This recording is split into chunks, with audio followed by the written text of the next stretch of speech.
My husband's iPad had an email about an apartment we don't live at anymore, and it's making me think that he's cheating. I drove down there with my new girlfriend, and after we found a young woman living there, his iPad's getting an email from my divorce lawyer. My husband is on a trip with one of our sons and his brother to go visit their mother. I was cleaning up the den when an email notification popped up on his iPad.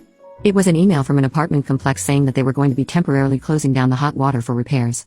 It was sent from one of those automatic senders that you can't reply to. It was addressed to my husband with his first and last name. The thing is, we own our house. We haven't rented in over 10 years. And even then, it wasn't our place. There's no service in upstate New York, where my husband's headed. I tried to send him a picture of the email, but it wouldn't go through. I called him and spoke to him for a bit. The service was choppy, but I managed to explain to him about the email. Basically, all he said was that it must be a mistake and they had the wrong email. We weren't able to speak much before the call dropped. If it was the wrong email, how would they have his first and last name all spelled correctly?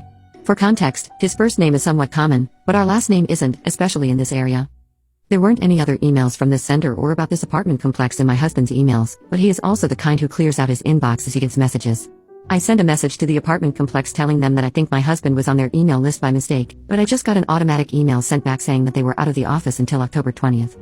And then there was general rent information sent with pricing for one-bedroom units at $1,600, the two-bedroom ones at $1,900, and that there were no open units available.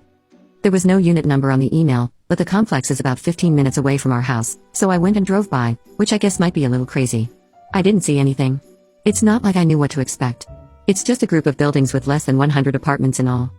I don't have any reason to mistrust my husband other than this weird email that gives me a strange feeling in the pit of my stomach, as well as this general feeling of paranoia that he's just been bored with me. I've been feeling this way for a little while, but he insists I'm imagining it and that he's happy. We still do things together. He still tells me he loves me. I just feel like he doesn't have as much fun with me as he used to. It's like he looks for reasons to be out of the house or do things specifically with the boys instead of doing things with the whole family. It's not like it's something that bothers me every day. It's just something that I think about when I'm feeling insecure or paranoid, like in a situation like this where he gets an email from random apartment complexes. Anyway, I don't know exactly what advice I'm looking for. I know the advice I would have from one of my friends would be to just talk to him, but I really can't do that until he comes home on Saturday, which is a really long time for me to sit with my intrusive thoughts. The email wasn't a phishing scam. It was a legitimate email from the email address on the apartment complex's website. All of the information included in the email letterhead matched the information on the apartment complex's website. And if it was a phishing scam, I assume they would have been looking for information. This email wasn't looking for anything.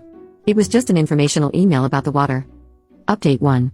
My best friend called the emergency maintenance number and said that she was a delivery driver who had over $100 worth of food for my husband, but said that he had forgotten to fill in his apartment number. The guy didn't speak English very well, but after she repeated herself a few times, he eventually gave us an apartment number. When she got his apartment number from the maintenance man, both of us went over to the apartment, and my friend knocked. A girl answered from the bell camera. My friend said she was there looking for Adam. The girl said that Adam wasn't there, but she wouldn't give her any more information. When we left, I could see her looking at us from the apartment window. I tried to call my husband 1,000 times yesterday, but nothing went through. The few times the call did pick up, the service was so bad you could barely hear anything. So I'm headed upstate to confront him in person. I have a copy of the email, a photo of the apartment, and a recording of the girl saying that Adam wasn't there, which to me is a confirmation that she knows him. If this is all somehow a big misunderstanding, I'm going to have my husband explain it to me in person instead of waiting until he comes home. Update 2. I'm writing this from a hotel room.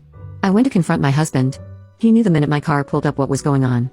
He came outside to meet me, and the first thing he said was, "Did you go to the apartment?" And I told him, "Yeah."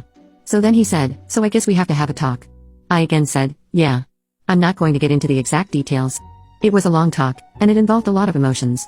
She is his girlfriend. They've been together for 4 months. She is under the impression that we are separated and going through the divorce process. His family wasn't aware of this. His brother and mother, who were there, were horrified. I'm sorry I couldn't say more. I've already contacted a divorce lawyer, a therapist, and a financial advisor.